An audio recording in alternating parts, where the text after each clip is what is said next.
Hi everyone, this is Neha. Welcome back to the channel. Hope you all are doing good. तो आज की class के अंदर हम लोग करेंगे फाइनेंशियल मार्केट का पार्ट 3। इस चैप्टर का पार्ट 1 और पार्ट 2 मैं ऑलरेडी अपलोड कर चुकी हूं, तो अगर अभी तक आपने वो दोनों वीडियोस नहीं देखी तो इस वीडियो के डिस्क्रिप्शन में पार्ट 1 और पार्ट 2 का लिंक गिवन है, पहले वो दोनों वीडियोस देख लो क्योंकि यहाँ पर सब कुछ एक दूसरे से कनेक्टेड है, तो समझ में आना जरूरी है। तो शुरू करते हैं। देखो, आज हम लोग बात करेंगे स्टॉक एक्सचेंज की। आज की क्लास में हम लोग देखेंगे स्टॉक एक्सचेंज क्या होता है, इसके क्या फंक्शंस हैं, किस तरह से सिक्योरिटीज के अंदर ट्रेड करा जाता है स्टॉक एक्सचेंज के अंदर। तो बहुत इंपॉर्टेंट है, यहां से 100% क्वेश्चन बनता है।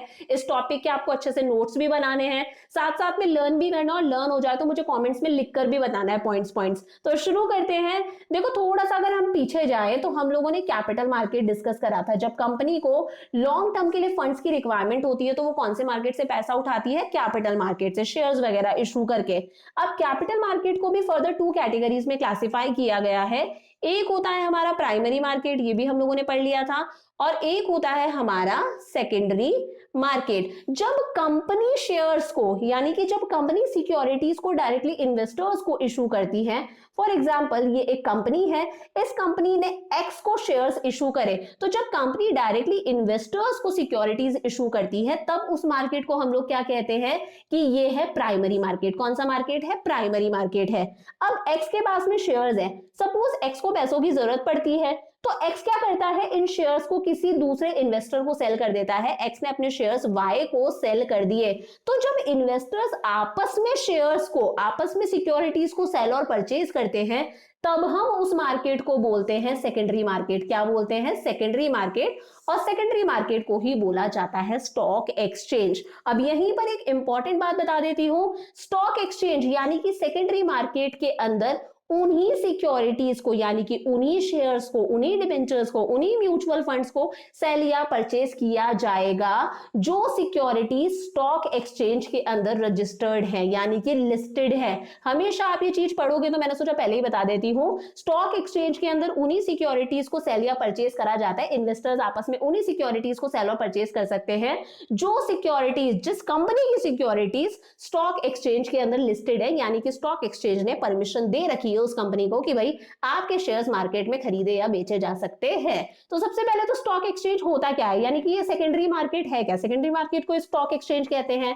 तो it is an institution providing platform for buying and selling of securities. ये एक ऐसा इंस्टीट्यूशन है जो एक प्लेटफॉर्म प्रोवाइड कर रहा है, जिस प्लेटफॉर्म के थ्रू इन्वेस्टर्स आपस में सिक्योरिटीज को परचेज भी कर सकते हैं और सेल भी कर सकते हैं। यहां पर एक्स अपने शेयर्स को सेल कर रहा है और वाई क्या कर रहा है? उन शेयर्स को परचेज कर रहा है। तो ये एक ऐसा इंस्टीट्यूशन है जो एक प्लेटफॉर्म प्रोवाइड कर रहा है इन्वेस्टर्स को कि हाँ भाई, यहां पर इन्वेस्टर्स आपस में सिक्योरिटीज को सेल और परचेज कर सकते हैं।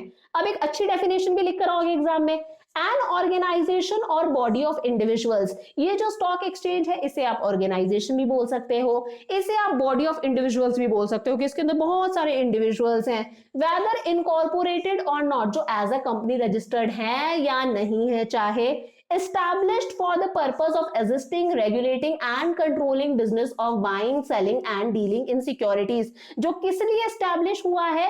ताकि सिक्योरिटीज को परचेज किया जा सके, ताकि सिक्योरिटीज को सेल करा जा सके, ताकि सिक्योरिटीज के अंदर ट्रेड किया जा सके, सिक्योरिटीज में डीलिंग हो सके। तो ये डेफिनेशन याद हो तो बहुत अच्छी बात है, एग्जाम में लिख कर आओगे तो एक अच्छा इंप्रेशन होगा, अच्छे नंबर मिलेंगे। नहीं तो ये समझ लो, ये कुल मिला के एक ऐसा प्लेटफॉर्म है जहां पर सिक्योरिटीज को परचेज करा जाता है, सिक्योरिटीज को सेल करा जाता है, कुल मिला के सिक्योरिटीज के अंदर ट्रेड करा जाता है। शेयर्स, डिबेंचर्स, म्यूचुअल फंड्स, किसी भी तरह की फाइनेंशियल सिक्योरिटीज के अंदर हम लोग स्टॉक एक्सचेंज के अंदर ट्रेड करते हैं। यहां पर बहुत सारे इन्वेस्टर्स होते हैं जो अपनी सिक्योरिटीज को सेल करते हैं, किसी दूसरे से परचेज करते हैं, तो ये स्टॉक एक्सचेंज है।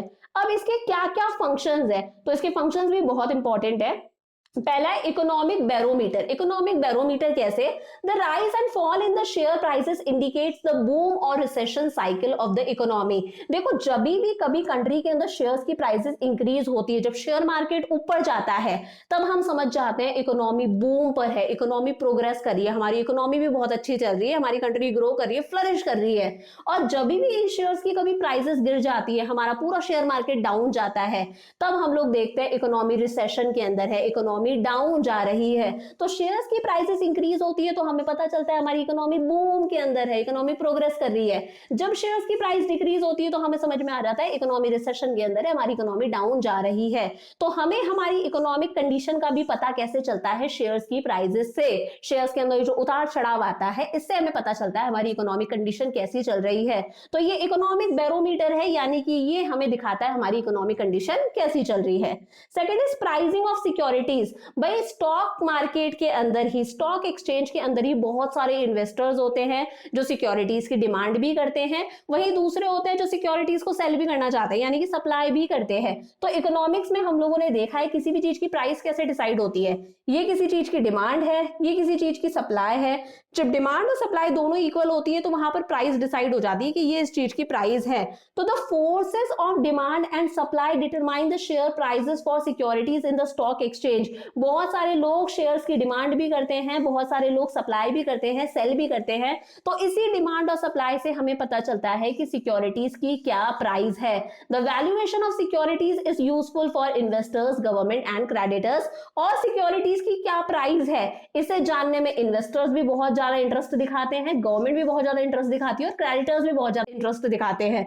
इन्वेस्टर्स क्यों इंटरेस्टेड है? क्योंकि इन्वेस्टर्स उसी कंपनी के शेयर्स खरीदेंगे जिस कंपनी के शेयर्स की प्राइसेस क्या है, जो कंपनी प्रॉफिट के अंदर जा रही है। मान लो प्रॉफिट के अंदर कंपनी जा रही है, सस्ते में शेयर्स मिल रहे हैं तो वो लोग खरीद लेंगे, जब महंगे होंगे तब उन शेयर्स को बेच के पैसा कमा लेंगे। गवर्नमेंट भी इंटरेस्टेड है, गवर्नमेंट भी उस कंपनी से ज्यादा रेवेन्यू लेगी, ज्यादा टैक्स चार्ज करेगी जिस कंपनी के शेयर्स की प्राइसेस इंक्रीज हो रही है, क्योंकि डेफिनेटली वो कंपनी अच्छा पैसा कमा रही है। और क्रेडिटर्स भी उसी कंपनी को इजीली लोन देते हैं जिस कंपनी के शेयर्स की प्राइसेस इंक्रीज हो रही है। डूबती हुई कंपनी को तो क्रेडिटर्स भी लोन नहीं देते। तो शेयर्स की प्राइसेस भी यहां पर इजीली डिसाइड होती है डिमांड और सप्लाई की हेल्प से। दो याद हो गए, economic barometer and helps in pricing of securities. Third है सेफ्टी ऑफ ट्रांजैक्शंस। क्या सेफ्टी ऑफ ट्रांजैक्शंस? अभी मैंने पीछे भी बताया था, यहां पर मैंने एक्सप्लेन करा था कि सिर्फ लिस्टेड सिक्योरिटीज ही स्टॉक एक्सचेंज के अंदर ट्रेड करी जाती हैं। तो यहां पर ट्रांजैक्शंस की सेफ्टी होगी यार। In stock market only listed securities are traded. सिर्फ स्टॉक एक्सचेंज के अंदर जिस कंपनी की सिक्योरिटीज लिस्टेड हैं वही सिक्योरिटी स्टॉक एक्सचेंज के अंदर ट्रेड करी जाती हैं। And stock exchange authorities include the name of companies only after verifying the soundness of a company. और स्टॉक एक्सचेंज की जो अथॉरिटीज है, स्टॉक एक्सचेंज के जो ऑफिसर्स हैं, वो तभी उस कंपनी की सिक्योरिटीज को लिस्टेड सिक्योरिटीज का नाम देते हैं जब वो कंपनी की फाइनेंशियल कंडीशन से बहुत ही ज्यादा खुश है। अगर स्टॉक एक्सचेंज को लगता है कि कंपनी फाइनेंशियली बहुत ही ज्यादा स्ट्रांग है, ये कंपनी किसी तरह का कोई लीगल काम नहीं कर रही, इस कंपनी ने बहुत ज्यादा मार्केट से उधार नहीं ले रखा, ये अच्छी कंपनी है, सही कंपनी है, जब वो सेटिस्फाइड हो जाते हैं तभी स्टॉक एक्सचेंज उस कंपनी की सिक्योरिटीज को लिस्टेड करता है, यानी कि परमिशन देता है स्टॉक एक्सचेंज के अंदर ट्रेड करने की, सेल या परचेज करने की। तो ऑब्वियसली बात है ट्रांजैक्शंस की सेफ्टी होती है, आलतू फालतू कंपनी की सिक्योरिटीज यहां पर ट्रेड नहीं की जाती। Trading within regulatory framework of SEBI ensures safety of financial transactions. Plus यहां पर इस पूरे के पूरे स्टॉक मार्केट को कौन रेगुलेट करता है? सेबी। सेबी की फुल फॉर्म है securities and exchange board of India. एक एपेक्स बॉडी है, एक बहुत बड़ी ऑर्गेनाइजेशन है जो पूरे के पूरे स्टॉक मार्केट को कंट्रोल करती है। तो यहां पर स्टॉक मार्केट के रूल्स और रेगुलेशंस को फॉलो करना बहुत इंपॉर्टेंट है, तो ट्रांजैक्शंस की सेफ्टी भी होती है। Fourth, this contributes to economic growth. बिल्कुल, स्टॉक मार्केट हमारी कंट्री के अंदर इकोनॉमिक ग्रोथ को इंक्रीज करता है। अब मैं कहती हूँ फॉर एग्जांपल मेरे पास में, मेरे घर में जो तिजोरी है उसके अंदर बहुत पैसा है, सपोज वैसे तो नहीं है बट सपोज उस तिजोरी के अंदर बहुत पैसा है। अब इस पैसे का कोई यूज नहीं है, सिर्फ मैं ही देखकर खुश हो रही हूँ यार मेरी तिजोरी के अंदर इतना पैसा है, कंट्री के पैसा किसी काम में नहीं आ रहा। बट अगर मैं इस पैसे को कहीं इन्वेस्ट करती हूँ, अगर मैं किसी कंपनी के शेयर्स वगैरह खरीदती हूँ, परचेज करती हूँ, तो कंपनी इस पैसे को यूज करेगी यार, कंपनी के तो ये पैसा काम में आएगा। कंपनी शेयर्स क्यों इशू करती है? क्योंकि कंपनी को पैसा चाहिए लोगों से। फिर कंपनी इस पैसे से कोई बड़ा प्रोडक्ट लॉन्च करेगी, कोई मशीनरी खरीदेगी, कोई भारी इन्वेस्टमेंट करेगी, कोई खुद कुछ बड़ा इन्वेस्टमेंट कर देगी कंट्री की ग्रोथ के लिए। तो अपने आप ही जब हम शेयर्स में पैसा लगाते हैं तो उससे इकोनॉमिक ग्रोथ होती है। Process of disinvestment and reinvestment channelises savings into most productive investments. यहां पर जो मेरी सेविंग्स थी, जो वेस्ट रखी थी, मैं ही इसे देखकर खुश हो रही थी मेरी तिजोरी में इतना पैसा है, वो पैसा कहां पर जाता है? इन्वेस्टर्स के पास में जाता है, बिजनेस फर्म्स के पास में जाता है, जो वाकई में उस पैसे को किसी प्रोडक्टिव काम के यूज में लेते हैं, जो उस पैसे से मशीनरी खरीदते हैं, नया प्रोडक्ट लॉन्च करते हैं, अपने बिजनेस को और एक्सपेंड करते हैं, जिसकी वजह से कंट्री का जीडीपी इंक्रीज होता है, ग्रॉस डोमेस्टिक प्रोडक्ट इंक्रीज होता है, हमारी नेशनल इनकम इंक्रीज होती है और कंट्री की इकोनॉमिक ग्रोथ होती है। तो यहाँ पर जो सेविंग्स है वो डायरेक्टली किसके काम में आती है? प्रोडक्टिव इन्वेस्टमेंट के काम में आती है, तो इकोनॉमिक ग्रोथ भी होती है। Fifth, spreading of equity cult. क्या? Spreading of equity cult, providing constant information about securities traded through stock exchange educates investors. भाई ये जो स्टॉक एक्सचेंज है वो इन्वेस्टर्स को एजुकेशन देता है। एजुकेशन कैसे देता है? पढ़ाता नहीं है। वो जो स्टॉक एक्सचेंज है उसके अंदर बहुत सारे ब्रोकर्स होते हैं, बहुत सारे मीडिएटर्स होते हैं जो इन्वेस्टर्स को बताते हैं कि मार्केट के अंदर कौन कौन सी सिक्योरिटीज अवेलेबल है, किस कंपनी के शेयर्स की प्राइसेस इंक्रीज हो रही है, किसकी डाउन जा रही है, इतने पैसे में आपको कौन सी सिक्योरिटीज मिल सकती है, आपको किन सिक्योरिटीज में पैसा लगाना चाहिए। तो यहाँ पर इक्विटी कल्ट स्प्रेड होता है। देखो हम बोलते हैं ना, अगर हमारे पास में किसी कंपनी के इक्विटी शेयर्स हैं तो हम क्या बन जाते हैं? उस कंपनी के इक्विटी शेयर होल्डर्स। और इक्विटी शेयर होल्डर्स क्या होते हैं? कंपनी के ओनर्स होते हैं, उनके पास में कंपनी की इक्विटी होती है, वो कंपनी के ओनर्स माने जाते हैं। तो यहाँ पर स्टॉक एक्सचेंज जो है वो एनकरेज करता है कि लोग स्टॉक एक्सचेंज के अंदर पैसा लगाएं, स्टॉक मार्केट में पैसा लगाएं, उस पैसे को इन्वेस्ट करें। तो वो लोगों को एजुकेशन देता है अबाउट स्टॉक मार्केट कि कौन कौन सी सिक्योरिटीज अवेलेबल हैं, सिक्योरिटीज की क्या प्राइस है, आप इतने रुपए में कौन सी सिक्योरिटीज खरीद सकते हो, कौन सी कंपनी ज्यादा उठ रही है, कौन सी कंपनी डाउन जा रही है। Sixth, scope for speculation. अब देखो कई लोग तो कोई काम नहीं करते, वो सिर्फ स्टॉक मार्केट में पैसा लगा के ही पैसा कमा लेते हैं, यानी कि उनका कोई बिजनेस नहीं है, वो कोई जॉब नहीं करते, उनका सिर्फ एक ही काम है, वो स्टॉक मार्केट को बहुत ही अच्छे से ऑब्जर्व करते हैं कि कब स्टॉक मार्केट ऊपर जाएगा, कब स्टॉक मार्केट नीचे जाएगा, कौन सी कंपनी के शेयर्स की प्राइसेस इंक्रीज हो रही है, किसकी डिक्रीज हो रही है, और वो सिर्फ उसमें पैसा लगा के पैसा कमाते हैं, वो और कोई काम नहीं करते। तो यहाँ पर स्पेक्यूलेशन भी होता है। ये लोग क्या करते हैं, जब किसी कंपनी के शेयर सस्ते हो जाते हैं, फॉर एग्जाम्पल एक कंपनी का शेयर 80 रुपीज का हो गया, ठीक है, एक कंपनी का शेयर 80 रुपीज का हो गया, सपोज रिलायंस का शेयर 80 रुपए का हो गया, तब ये उस शेयर को क्या कर लेंगे? परचेज कर लेंगे। तब ये बंदा क्या करेगा? शेयर को परचेज कर लेगा।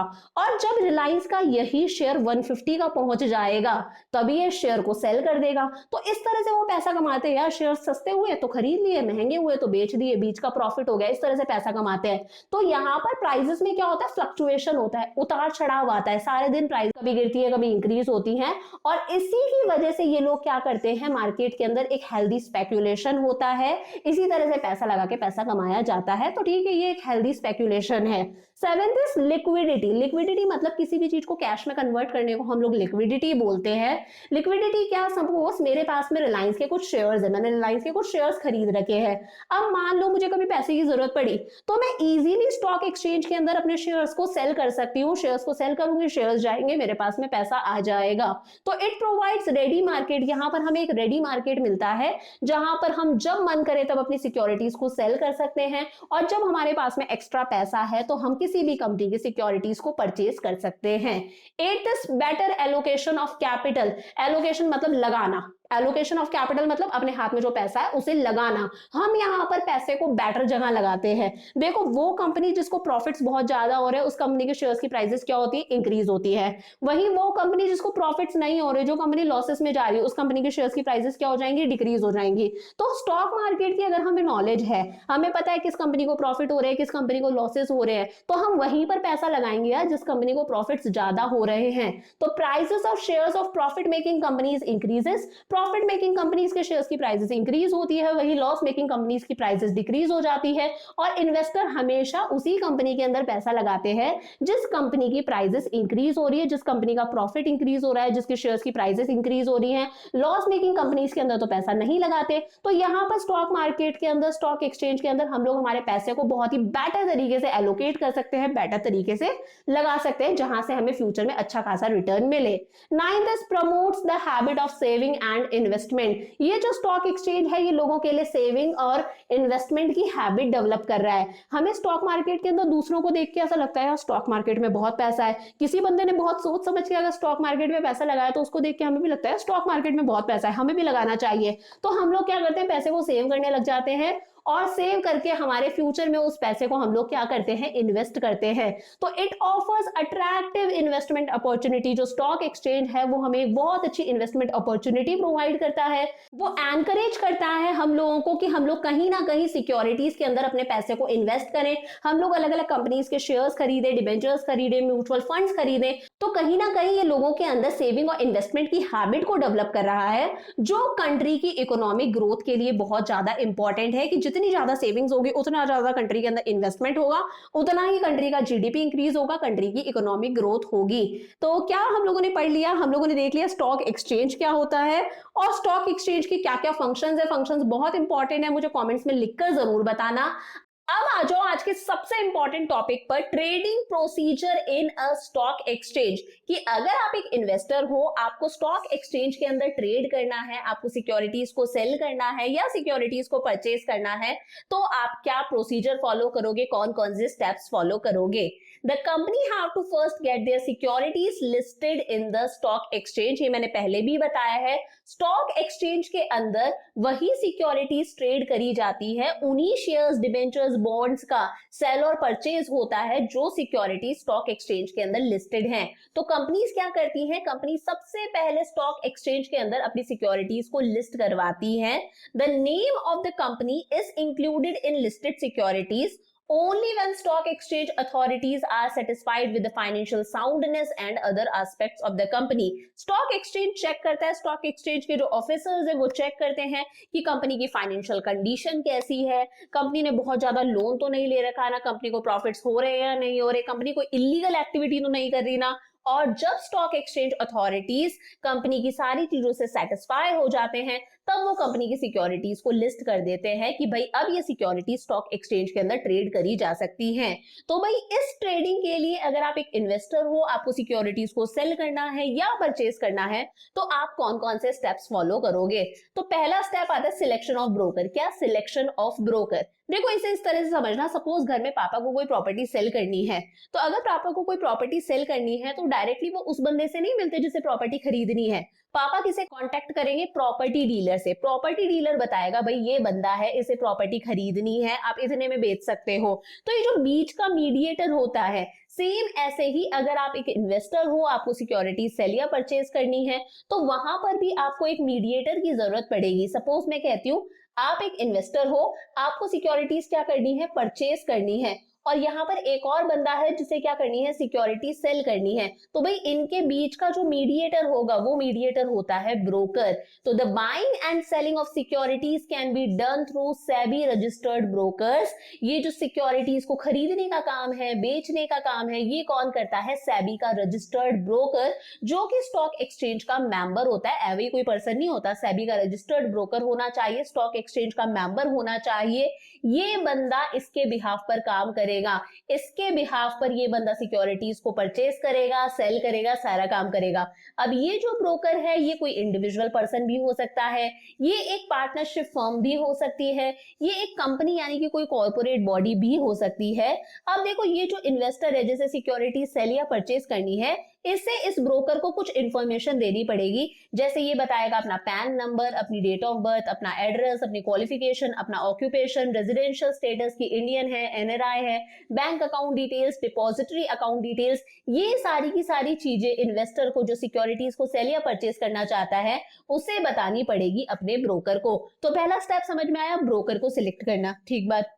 सेकेंड स्टेप आता है opening demat account with depository. क्या, ओपनिंग डीमैट अकाउंट। अब देखो इसे इस तरह से समझना, अगर आप बैंक के अंदर गए लोन लेने के लिए, आपको बैंक से लोन लेना है, तो बैंक आपको ऐसे ही थोड़ी ना लोन देगा, बैंक आपको लोन तब देगा जब उस बैंक के अंदर आपका बैंक अकाउंट है। सेम ऐसे ही अगर आपको सिक्योरिटी सेल करनी है या सिक्योरिटीज परचेज करनी है, तो उसके लिए भी आपका एक अकाउंट होना चाहिए, जिस अकाउंट को बोला जाता है डीमैट अकाउंट। क्या कहते हैं, डीमैट अकाउंट। ये डीमैट अकाउंट है जिसमें आप अपने जो रेगुलर बैंक अकाउंट है, फॉर एग्जांपल आपका बैंक अकाउंट एसबीआई के अंदर है, उसके अंदर से आप इसके अंदर थोड़ा सा पैसा डाल के रखते हो ताकि इस पैसे से आप ट्रेड कर सको, सिक्योरिटीज को परचेज करो, सेल करो, जो भी करना है।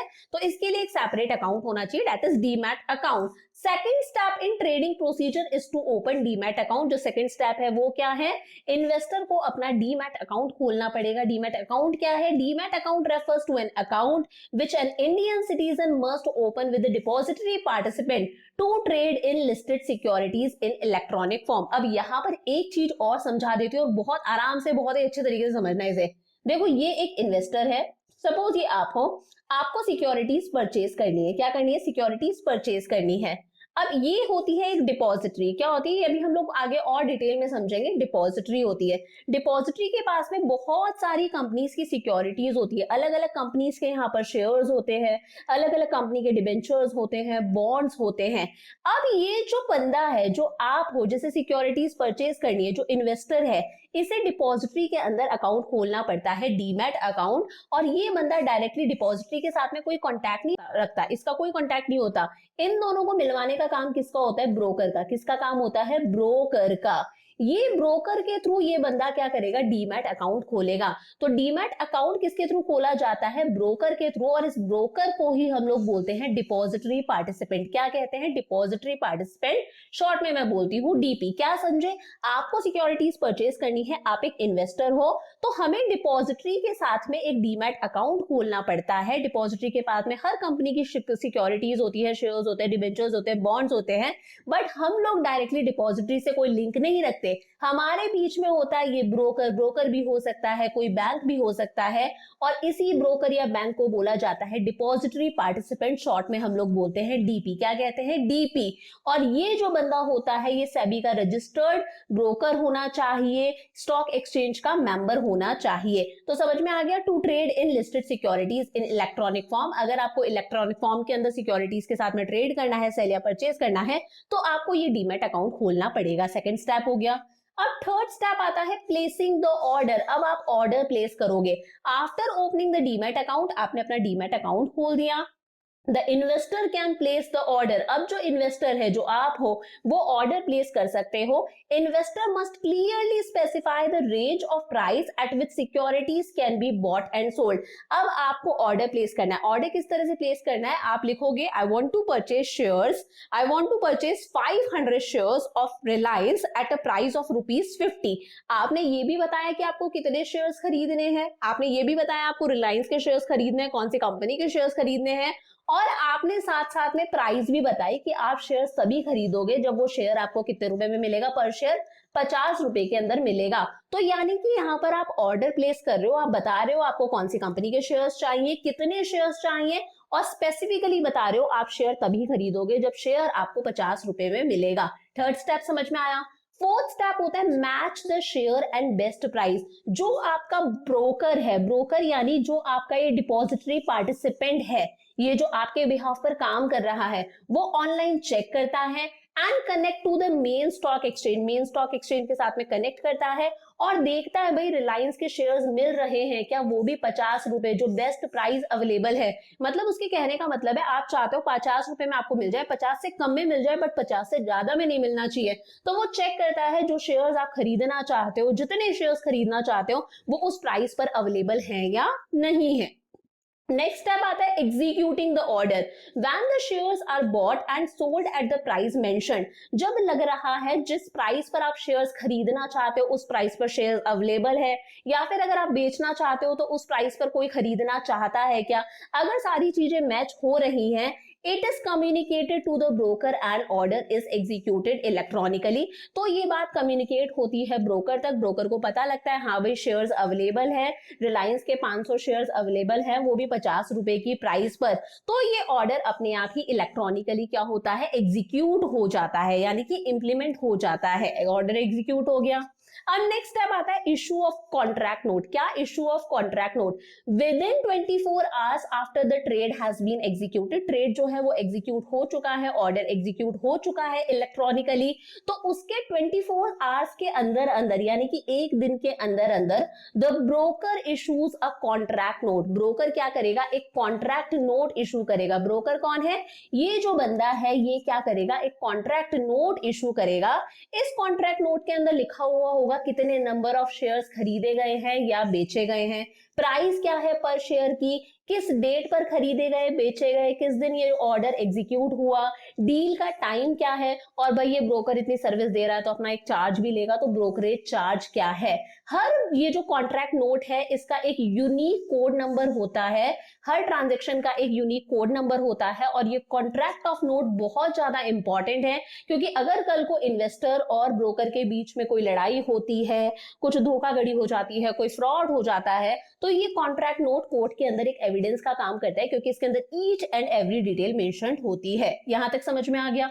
नेक्स्ट स्टेप आता है delivery of shares and making payment. भाई सारा काम हो गया, सब कुछ हो गया, अब क्या होगा, इन्वेस्टर को ब्रोकर ने कॉन्ट्रैक्ट नोट भी दे दिया। कॉन्ट्रैक्ट नोट देने के बाद में भाई अगर इन्वेस्टर सिक्योरिटीज को परचेज करना चाहता है, अगर आप सिक्योरिटीज परचेज करना चाहते हो तो आपको ब्रोकर को क्या करना पड़ेगा, कैश पे करना पड़ेगा। कैश मतलब बैंक से भी पे कर सकते हो, कैसे भी पे कर सकते हो, कुल मिला के आपको पेमेंट करनी पड़ेगी। बट अगर आप सिक्योरिटीज सेल करना चाहते हो तो आपको अपनी सिक्योरिटीज क्या करनी पड़ेंगी, डिलीवर करनी पड़ेंगी। समझ में आया। जैसे ही इन्वेस्टर के पास में कॉन्ट्रैक्ट नोट आता है, अगर वो सिक्योरिटीज परचेज करना चाहता है तो उसे सिक्योरिटीज के लिए पेमेंट करनी पड़ेगी। अगर वो सिक्योरिटीज सेल करना चाहता है, कोई शेयर सेल करना चाहता है, तो उसे शेयर जो है, उसकी जो सिक्योरिटी है वो डिलीवर करनी पड़ेगी। तो now the investor has to deliver the shares sold. अगर वो शेयर्स बेच रहा है तो उसे शेयर्स डिलीवर करने पड़ेंगे, और कैश पे करना पड़ेगा अगर वो सिक्योरिटीज खरीद रहा है तो। और ये काम कब होगा, जब उसके पास में कॉन्ट्रैक्ट नोट आ गया है। जिस दिन वो ये काम करेगा, जिस दिन वो पेमेंट करेगा या फिर शेयर्स डिलीवर करेगा, उस दिन को बोला जाता है पे इन डे। क्या कहते हैं, पे इन डे। नेक्स्ट स्टेप आता है सेटलमेंट साइकिल। अब सेटलमेंट साइकिल ध्यान से समझना। मैंने कहा ऑर्डर एग्जीक्यूट हो गया, उसे कॉन्ट्रैक्ट नोट मिल चुका है, ऑर्डर एग्जीक्यूट हुआ मंडे को, ऑर्डर एग्जीक्यूट हुआ मंडे को उसके पास में कॉन्ट्रैक्ट नोट आ गया विद इन 24 आवर्स। अब भाई ये जो बंदा है, अगर इसने सिक्योरिटीज परचेज करी है तो इसे पेमेंट करनी पड़ेगी, जो मैंने ऊपर वाले स्टेप में बताई। ये पेमेंट कितने दिन के अंदर कर सकता है, इसका टाइम है T+2 डेज। क्या टाइम है, T+2 डेज। टी मतलब ट्रांजेक्शन डे, ऑर्डर किस दिन एग्जीक्यूट हुआ। सपोज ऑर्डर एग्जीक्यूट हुआ, यानी कि आपकी जो ट्रेड है वो इलेक्ट्रॉनिकली एग्जीक्यूट हो गई मंडे को, तो उसके साथ में 2 दिन और मिलते हैं, यानी कि मंडे के साथ में 2 दिन और मिल गए तो ट्यूसडे और वेंसडे। तो ये जो बंदा है ये वेंसडे तक पेमेंट कर सकता है, वेंसडे के बाद में नहीं, 2 दिन इसे और मिले हैं। और अगर ये सिक्योरिटी सेल कर रहा है तो ये वेंसडे तक सिक्योरिटीज को डिलीवर कर सकता है ब्रोकर को दे सकता है। तो कैश इज पेड। अगर आप सिक्योरिटीज परचेज कर रहे हो तो आपको कैश पे करना है, और अगर आप सिक्योरिटीज सेल कर रहे हो तो आपको सिक्योरिटीज डिलीवर करनी पड़ेंगी अपने ब्रोकर को। और ये काम आप कर सकते हो T+2 डेज के अंदर, जिस दिन आपका ऑर्डर एग्जीक्यूट हुआ। सपोज आपका ऑर्डर मंडे को एग्जीक्यूट हुआ तो 2 दिन और मिला लो, ट्यूसडे और वेंसडे तक आपको ये काम करना है। यहां तक समझ में आया। ऑन द T+2 डे तक आपने ये काम कर दिया। अब ध्यान से समझना, ये आप हो, सपोज आपने सिक्योरिटीज परचेज करी हैं, तो आपने अपने ब्रोकर को क्या करा, कैश पे करा। ये ब्रोकर कैश कहां पर देगा, ये स्टॉक एक्सचेंज के अंदर देगा। ये समझ लो, ये यहाँ पर डिपॉजिटरी के पास में कैश दे रहा है। कहां दे रहा है, डिपॉजिटरी के पास में कैश दे रहा है।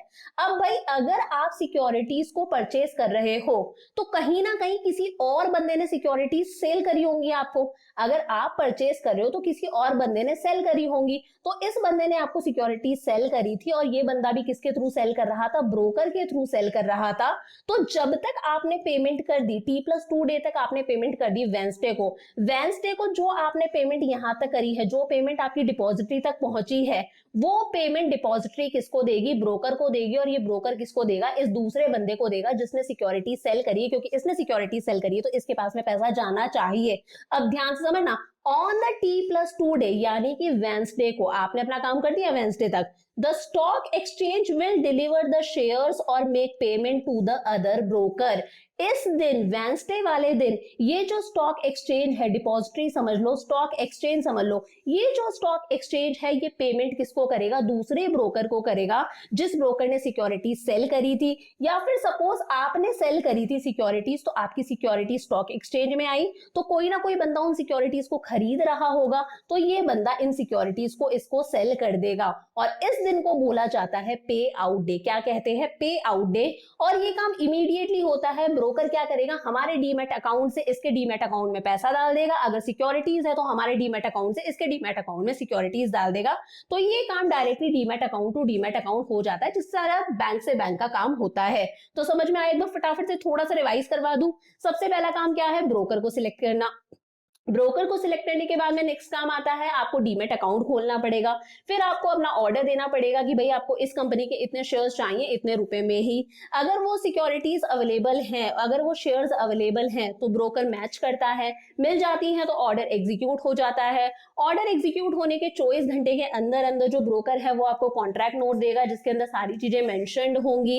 बहुत इंपॉर्टेंट होता है ये कॉन्ट्रैक्ट नोट। अब अगर आप शेयर्स परचेज कर रहे हो तो आपको पेमेंट करना है। अगर आप शेयर सेल कर रहे हो तो आपको शेयर्स डिलीवर करने हैं अपने ब्रोकर को। और कितने टाइम में कर सकते हो? जिस भी दिन ट्रांजैक्शन हुआ है उसके 2 दिन और मिला लो। मंडे को ट्रांजैक्शन हुआ है तो ट्यूसडे और वेंसडे तक आपको ये काम करना है। और वेंसडे को यानी कि जो T+2 डे है उस दिन फिर स्टॉक एक्सचेंज जो पेमेंट है वो किसको कर देगा? नेक्स्ट ब्रोकर को कर देगा। क्योंकि अगर आप परचेज कर रहे हो तो कोई ना कोई खरीद रहा होगा, अगर आप सेल कर रहे हो तो कोई दूसरा बंदा उसे परचेज कर रहा होगा, तो वहां तक पेमेंट या फिर सिक्योरिटीज जाएंगी। तो इस दिन को बोला जाता है पे आउट डे और ये काम directly demat account to demat account हो जाता है। ये बहुत इंपॉर्टेंट टॉपिक है। आई नो हल्का सा कॉम्प्लिकेटेड है, बस इसे 2 बार देख लेना, इसके नोट्स बना लेना, इसे अच्छे से करना। समझ में आ जाए तो मुझे कमेंट्स में जरूर बताना। अब आ जाओ 2 टॉपिक्स और डिस्कस करते हैं।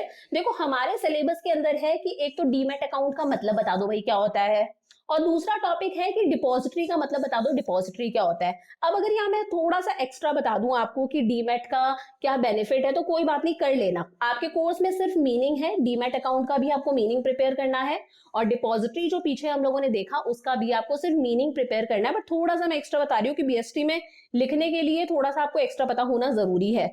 सबसे पहले तो ये समझो डीमटेरियलाइजेशन क्या होता है। देखो डेफिनेशन यहां से देख लेना, मैं ऐसे ही बता देती हूँ डीमटेरियलाइजेशन क्या होता है। देखो पहले जो हम शेयर्स के अंदर ट्रेड करते हैं ये काम जो था ये ऑनलाइन नहीं होता था। आपने किसी कंपनी के शेयर्स खरीदे तो आपको एक सर्टिफिकेट मिल जाता था। भाई शेयर कोई चीज तो है नहीं कि मैंने आपको कोई चीज पकड़ा दी, ये क्या है? सिर्फ एक सर्टिफिकेट है कि भाई आपने इस कंपनी के अंदर पैसा लगा रखा है, आपके पास में इस कंपनी के शेयर्स है, डिबेंचर्स है, बॉन्ड्स है। तो ये एक फिजिकल फॉर्म में होता था, एक पेपर फॉर्म में होता था, एक सर्टिफिकेट फॉर्म में होता था। बट अब उस सर्टिफिकेट फॉर्म को कैंसिल किया गया, उस फिजिकल फॉर्म को खत्म किया गया। अब ये सारा का सारा काम कैसे होता है? ऑनलाइन होता है। देखो बैंक के अंदर जब हम लोग पैसा डिपॉजिट कराते हैं तो वहां पर लिखा हुआ आता है कि हमारे अकाउंट में क्रेडिट हो गया। जब बैंक में से पैसा कटता है, हमारा कोई इलेक्ट्रिसिटी बिल वगैरह हमने पे करा तो आता है कि भाई हमारे अकाउंट से पैसा डेबिट हो गया। अब वो चीज एक्चुअली तो हमें नहीं दिख रही, वो पैसा एक्चुअली हमें हाथ में नहीं दिख रहा, वो सिर्फ एक एंट्री है कि पैसा आया तो क्रेडिट हुआ, पैसा गया तो डेबिट हो गया। तो सेम ऐसे ही यहाँ पर है कि अब वो सारा का सारा काम कि हमारे पास में हम लोगों ने सिक्योरिटीज खरीदी है तो हमारे पास में कोई सर्टिफिकेट है, बेची है उसका कोई पेपर है, वो सारा का सारा काम अब फिजिकल फॉर्म में नहीं होता, वो सारा का सारा काम अब ऑनलाइन हो जाता है, सिर्फ एक एंट्री के थ्रू हो जाता है। और इसे ही बोला जाता है डीमटेरियलाइजेशन, कि मटेरियल्स को खत्म करो, फिजिकल काम को खत्म करो, सारे काम को इलेक्ट्रॉनिकली करो। तो ये एक ऐसा प्रोसेस है जहां पर जो सिक्योरिटीज होती हैं इन्वेस्टर्स के पास में फिजिकल फॉर्म को, उसे कैंसिल किया गया है। इन्वेस्टर्स को हम लोग एक इलेक्ट्रॉनिक एंट्री पास कर देते हैं ताकि उसी से उन्हें पता चल जाता है कि उनके अकाउंट में कितना बैलेंस है, यानी कि उनके पास में कितने शेयर्स हैं, कौन सी कंपनी के, उन शेयर्स की कितनी प्राइस है। For this the investor has to open a demat account, और इसके लिए इन्वेस्टर को डीमैट अकाउंट ओपन करना पड़ता है एक ऑर्गेनाइजेशन के साथ में, जिस ऑर्गेनाइजेशन का नाम है डिपॉजिटरी। और कैसे ओपन होता है? इसके लिए बीच में एक मीडिएटर होता है जिसे बोलते हैं डिपॉजिटरी पार्टिसिपेंट, जो कि है हमारा ब्रोकर। अब डीमटेरियलाइजेशन के फायदे क्या है भाई? बहुत ही ज्यादा कन्वीनियंट है। देखो मेरिट्स आपके कोर्स में नहीं है, मैं ऐसे ही बता रही हूँ, बहुत ही ज्यादा कन्वीनियंट है बैंक अकाउंट की तरह। The securities can be mortgage to get loan. अगर आपको लोन लेना है तो डीमैट अकाउंट के अंदर जो आपकी सिक्योरिटीज है आप उन्हें गिरवी भी रखवा सकते हो, आप उन्हें गिरवी रखवा के लोन भी ले सकते हो। No danger of loss and theft. भाई यहाँ पर किसी तरह का कोई डर ही नहीं है, कोई डेंजर ही नहीं कि आग लग गई, हमारा जो सर्टिफिकेट है जो पहले फिजिकल फॉर्म में हुआ करता था वो जल गया, अब हमारे पास में कोई प्रूफ ही नहीं है कि हमारे पास में किसी भी XYZ लिमिटेड कंपनी के शेयर्स हैं। तो यहाँ पर इस तरह का कोई डेंजर नहीं है, हमारे शेयर्स वगैरह चोरी हो गए, हमारा सर्टिफिकेट चोरी हो गया, ऐसा कोई सीन नहीं है। सारी चीजें इलेक्ट्रॉनिकली होती हैं, पेपर वर्क बहुत ज्यादा कम हो चुका है। यहाँ पर सारी की सारी रिस्पॉन्सिबिलिटी हमारे ब्रोकर की होती है कि ब्रोकर ही हमें शेयर्स दिलवाएगा, ब्रोकर ही हमारे शेयर्स को सेल करेगा, वही हमारे अकाउंट के अंदर करेक्ट एंट्री पास करवाएगा। तो हमारे पास में यहाँ पर हमारे लिए खुद के लिए कोई बर्डन नहीं है, इन्वेस्टर के लिए खुद के लिए कोई बर्डन नहीं है, वो अपना सारा काम ब्रोकर के थ्रू करवा सकता है।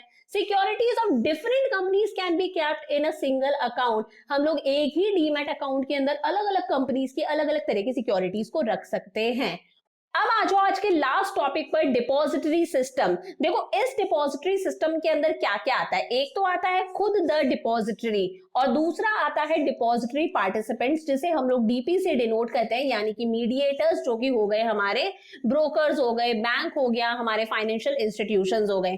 सबसे पहले डिपॉजिटरी क्या होता है? The depository is an apex organization in the depository system. पूरे के पूरे डिपॉजिटरी सिस्टम में जो एपेक्स ऑर्गेनाइजेशन, एपेक्स मतलब पापा, जो पूरे के पूरे डिपॉजिटरी सिस्टम का हेड है, ऐसे ऑर्गेनाइजेशन को बोला जाता है डिपॉजिटरी। तो डिपॉजिटरी क्या है? पूरे के पूरे डिपॉजिटरी सिस्टम का एपेक्स ऑर्गेनाइजेशन है, सबसे ऊपर ऑर्गेनाइजेशन है, सबसे बड़ा ऑर्गेनाइजेशन है, जो पूरे के पूरे डिपॉजिटरी सिस्टम को कंट्रोल करता है। होता क्या है यहाँ पर? It is like a bank account where depositors, चाहे कह लो investors, can deposit and withdraw the money and securities. यहाँ पर क्या होता है, ये सपोज ये डिपॉजिटरी है, इस डिपॉजिटरी के अंदर जो इन्वेस्टर्स होते हैं वो अपनी सिक्योरिटीज को डिपॉजिट करवा के रखते हैं, जब उनका मन करता है वो अपनी सिक्योरिटीज को विड्रॉ करवा सकते हैं। तो यहाँ पर डिपॉजिटर्स यानी कि हमारे इन्वेस्टर्स अपनी सिक्योरिटीज को डिपॉजिट भी करवा के रखते हैं और जब उनका मन करे वो अपनी सिक्योरिटीज को विड्रॉ भी करवा सकते हैं। इसके फीचर्स क्या है? It is an institution which holds a security, shares, debentures, bond. मैंने बता ही दिया, ये एक ऐसा इंस्टीट्यूशन है जो हर कंपनी के शेयर्स, डिबेंचर्स, बॉन्ड्स वगैरह को अपने पास में रखता है, होल्ड करके रखता है। It interacts with the investors through depository participants. ये जो डिपॉजिटरी है ये डायरेक्टली इन्वेस्टर्स से इंटरैक्ट नहीं करती, इनके बीच में कौन होता है? ब्रोकर होता है, जिसे हम लोग बोलते हैं depository participant. Investors have to open demat account. इसके साथ में ट्रेड करने के लिए मैंने बताया था सेकंड स्टेप के अंदर डीमैट अकाउंट का ओपन होना बहुत जरूरी है। It offers services only after obtaining certificate from SEBI. भाई ये जो डिपॉजिटरी है ये तभी काम कर सकती है, तभी अपनी सर्विसेज इन्वेस्टर्स को दे सकती है अगर इसके पास में सेबी के पास से सर्टिफिकेट है। Securities and exchange board of India ने अगर डिपॉजिटरी को सर्टिफिकेट दे रखा है तो ही डिपॉजिटरी अपनी सर्विस प्रोवाइड करेगी इन्वेस्टर्स को। It controls electronic transfer of securities. ये पूरे के पूरे इलेक्ट्रॉनिक ट्रांजेक्शंस को, सिक्योरिटीज के ट्रांसफर को कंट्रोल करती है। अब डिपॉजिटरी पार्टिसिपेंट्स कौन है? डिपॉजिटरी पार्टिसिपेंट एजेंट होते हैं डिपॉजिटरी के। ये इन्वेस्टर है, ये डिपॉजिटरी है। इन्वेस्टर्स डायरेक्टली डिपॉजिटरी के साथ में कोई लिंक नहीं रखते, इनके बीच में जो ब्रोकर्स होते हैं, जो बैंक्स होते हैं, जो फाइनेंशियल इंस्टीट्यूशंस होते हैं, जो इनके बिहाफ पर सिक्योरिटीज को सेल और परचेज करते हैं, उन्हें बोला जाता है डिपॉजिटरी पार्टिसिपेंट।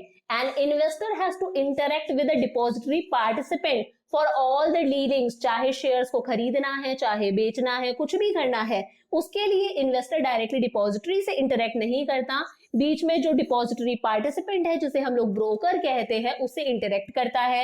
एनी बैंक, कोई भी बैंक, कोई भी ब्रोकर, कोई भी फाइनेंशियल इंस्टीट्यूशन जो है वो डिपॉजिटरी पार्टिसिपेंट बन सकता है। उसके पास में बस सेबी के पास से रजिस्ट्रेशन होना चाहिए, सेबी के अंदर वो लिस्टेड होना चाहिए।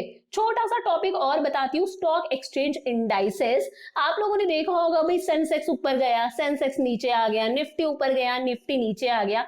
होता क्या है, छोटा सा बता देती हूँ। सेंसेक्स क्या है? बॉम्बे स्टॉक एक्सचेंज है, ये बॉम्बे का स्टॉक एक्सचेंज है। सेंसेक्स कैसे पता चलता है भाई सेंसेक्स ऊपर गया, सेंसेक्स नीचे गया? अखबार में देखते हो ना, न्यूज़पेपर में देखते हो।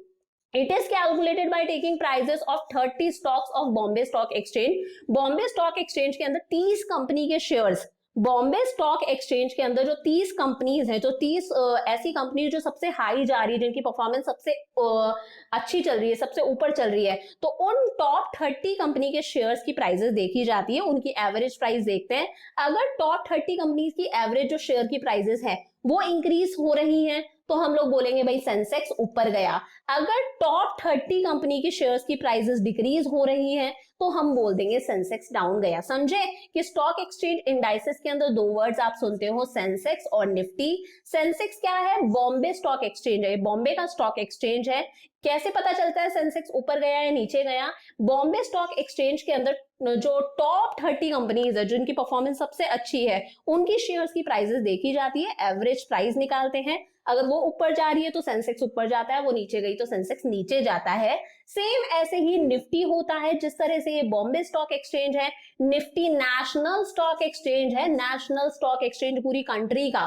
It is calculated by taking 50% की stocks listed in national stock exchange of India. National stock exchange of India के अंदर जितनी भी लिस्टेड सिक्योरिटीज है, जितनी भी लिस्टेड कंपनीज हैं, उसकी 50% निकाल लो। अगर 50% कंपनीज के शेयर्स की प्राइसेस इंक्रीज हो रही हैं तो हम बोलेंगे निफ्टी ऊपर गया। अगर 50% शेयर्स की प्राइसेस डिक्रीज जा रही हैं तो हम बोलते हैं निफ्टी डाउन गया। तो आज के लिए बस इतना ही, बहुत ज्यादा हो गया। हम लोगों ने क्या क्या पढ़ लिया आज? हम लोगों ने देखो क्या देखा, हम लोगों ने स्टॉक एक्सचेंज देख लिया, उसके फंक्शंस देख लिए, ये देख लिया स्टॉक एक्सचेंज के अंदर किस तरह से ट्रेडिंग होती है, डीमैट अकाउंट मैंने आपको बता दिया, बेनिफिट्स भी बता दिए, डिपॉजिटरी भी एक्सप्लेन कर दिया, थोड़ा सा सेंसेक्स भी बता दिया, निफ्टी भी बता दिया, ये पूछा नहीं जाना है। अब नेक्स्ट क्लास के अंदर हम लोग बात करेंगे सेबी की, securities and exchange board of India, और नेक्स्ट क्लास के अंदर हम लोग इस चैप्टर को कंप्लीट करेंगे। तो मिलते हैं नेक्स्ट वीडियो के अंदर। Bye for now.